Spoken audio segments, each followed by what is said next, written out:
Hello and welcome into Fresh Shaves, where I give first impression reviews on new music releases. My name's Regan, and today I've got my freshest shave yet, while rocking a fresh shave, because for the first time in a very long time, I've got a review copy of an album, so I've got early access. And the album, you clicked into the video, you already know, is My Body to the Worms by Melbourne heavyweights of the doom scene Mammon's Throne, which is coming out this Friday, the 13th of March 2026. If you're watching this when it goes up, that's 2 days, baby. Before I get into the album, I would just like to judge a book by its cover because they've put a lot of effort into this cover. Shout out the artwork by Oscar Bonin. Bonin? Oscar B. Bonin. And it is old school death metal vibes. It's dark, it's filled with character though. It's funny, these old school death metal albums, they are dark in theme, but they're actually very vibrant in colors. It's just, there's a lot of blue greens coming out, a lot of yellows from this candlelight, then a nice little use of the blood trickling down and the worms, the sky coming in over the top. I'm going to have it up on screen right now so you can see what I'm talking about, but there's just a lot of color in there despite the fact it's a very dark scene. And it's really cool as well in the most teenage boy sense of oh dude, that's sick, of just there's a grave, it's filled with worms, there is a hand coming up, there's a cool bleeding tombstone, a skeleton with a lamp that's shooting spirits out of it, and a lightning bolt for good measure. It is really just dude, that's sick energy. And I think that balance of darkness but character is perfect for the album that's within. Getting into it, opening track, Senseless Death, probably the most balanced song on this album, and in my humble opinion, I wouldn't have opened it for that reason. Despite being really good, I think this track is the easiest of everything on the album that you could write off as something any doom band could have put out.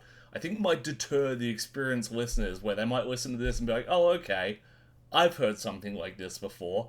Whereas the later tracks all kind of have a bit of flair to them, a bit of punch as well. They're more daring with their style. So Senseless Death is good. It's a statement piece for who they are, but I don't think it's a statement piece for what they're capable of. It does set the scene for what's to come. It is a good, dipping your toe in song. It shows off the amazing production that's on display on this album. Everything sounds dirty and yet clean, and that is a balance in extreme metal that is so easy to get wrong. And I think you really have to drop good money into your mixing and mastering if you want to put out something this quality. Every instrument does get a chance to shine, and shine they do.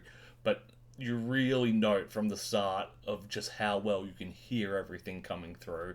And it still remains dirty in sound, like this hand coming up from the grave full of worms, while still being really, maybe not clean, but clear, really clear. Now, the longer song lengths, not something I'm really used to. I don't listen to a lot of longer song formats like Doom and Prog.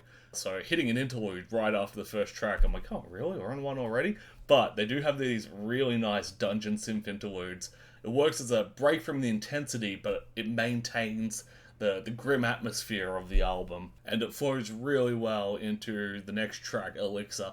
Elixir gives the very important, memorable single of the album, and it's shorter length, pulling new fans, might even get some radio play if they're lucky, although it does commit a cardinal sin in my eyes, and that is, the song name is not one of the memorable lyrics. So I hope they are prepared to face an entire career of people asking, hey, which is the Nosferatu song? Or which is the Drink the Blood song? Because that's what you should have called it. Elixir is a cool name, I'll give it that. But when they hear that song, that is a crowd-grabbing song. You want them to go look that up online, and they are not going to be looking up Elixir, they're going to be looking up the lyrics they heard, which was Nosferatu or Drink the Blood. Also, I mentioned that I don't think Senseless Death should have opened the album. I think Elixir should have opened the album. I think that is putting your strongest and most approachable foot forward, so that when people are listening to it, when new fans are listening to it, it gets them from the start. They're like, oh man, this is that song I heard and really liked. But hey, it's a pretty small critique, and when you're nitpicking stuff like that to speak about, It's a pretty clear sign that there's no real critiques to be made on the music itself. Now, as I said before, I don't listen to a lot of longer song genres, but I find that Mammon really make the most of their longer songs, like Every Day More Sickened, by just having these starkly different sections instead of the same notes being stretched longer and played slower, which really turns me off a lot of Doom, especially a lot of local Doom, where, maybe you don't have the great songwriting chops that the heads of the genre will have, so you do rely on simpler songs, and they do drag out and get stretched because of that. In amongst those different sections, there's a great use of these big, clean vocals, and throughout the entire album, they're maybe not as quite operatic as, say, Candlemass, but they're certainly in the ballpark of theatrical elements, especially on Every Day More Sickened. Staying on that track, it also starts with this amazing, trudging riff that feels like the beat of the shambling undead. It really pulls the theming from the cover into the song, and then that's maintained as well through the next interlude track at the Threshold of Eternity.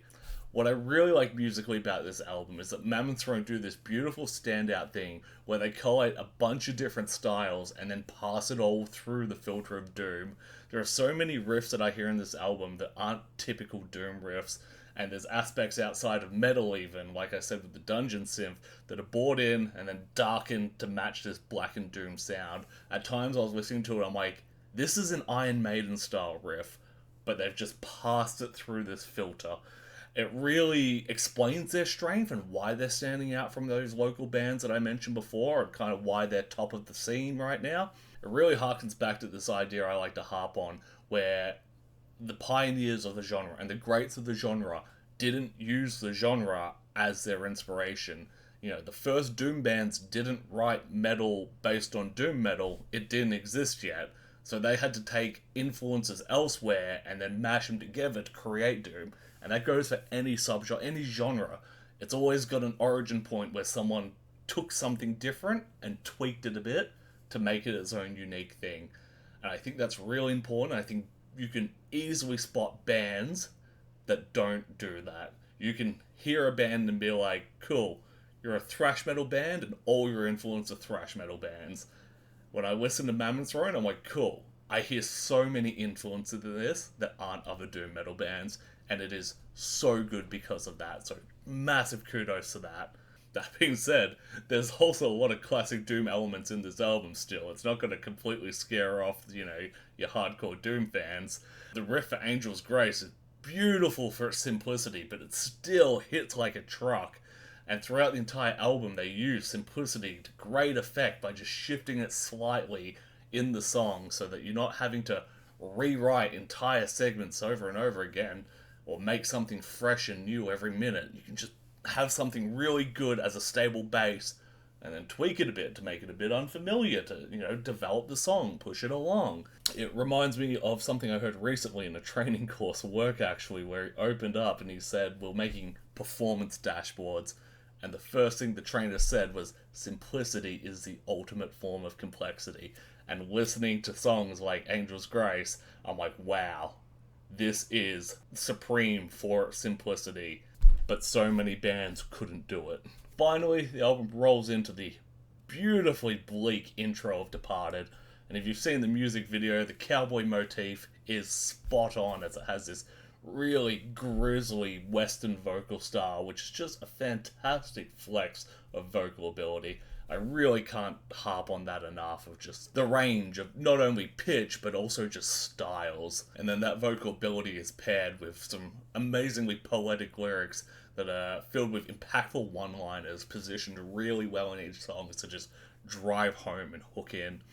It's a little bit esoteric and it's very melancholic, but it perfectly toes the line between, woe is me, peak gothic art, and cringe high school notebook writings.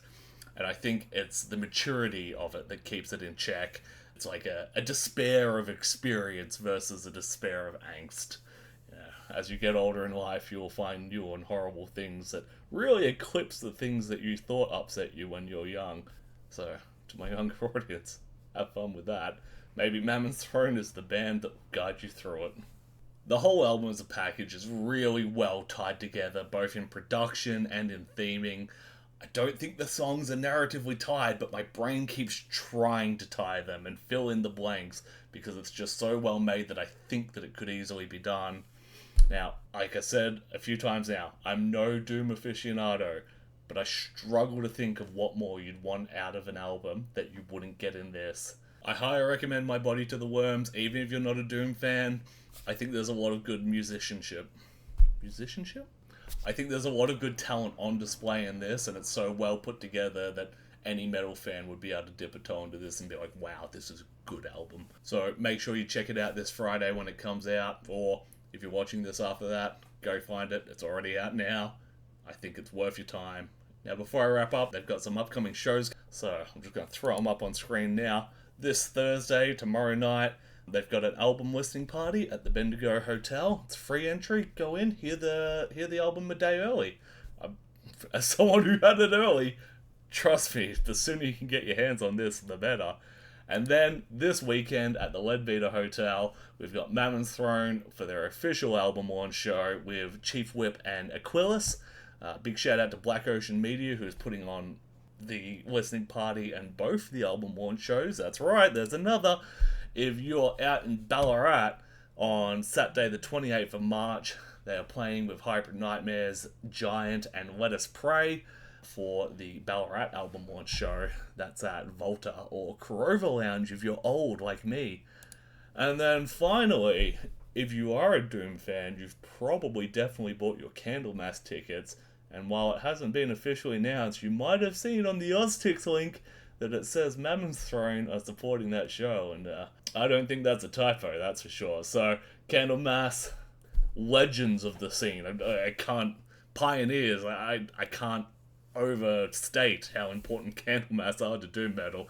They're playing their first mainland Australia shows in late September, early October. So details are on the screen now. You can see it. Shout out to Your Mate Bookings for that. And that's a wrap on that. One more time, just really recommend this Friday. Go check it out. My Body to the Worms by Mammon's Throne. It is a great album. Other than that, thank you for watching. Like and subscribe if you want to see more album reviews. If not, I appreciate you watching this one up until this point. Peace out.